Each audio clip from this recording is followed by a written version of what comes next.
This is Fresh Air. I'm Terry Gross. We're going to talk about some of President Trump's unprecedented comments and actions with Peter Baker, the chief White House correspondent for the New York Times. Last week, he was one of the 3 Times reporters who had a joint on-the-record interview with Trump. This week, Baker was traveling with Trump when he gave his speech at the annual Boy Scout Jamboree.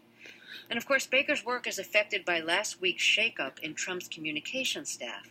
The president appointed Anthony Scaramucci as the new White House communications director. Press Secretary Sean Spicer resigned. Sarah Huckabee Sanders was promoted to press secretary.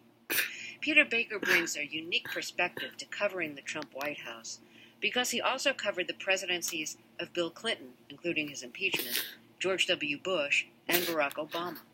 Baker has written books about each of them. His new book, Obama, The Call of History, is illustrated with photos from the Times. Baker spent 20 years at the Washington Post, including 4 years, 2000 to 2004, as Moscow bureau chief, a position he shared with his wife, Susan Glasser.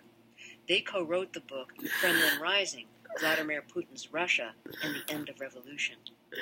We recorded our interview yesterday. This morning, we reported an update about the front page story he has in today's paper. We'll hear that later.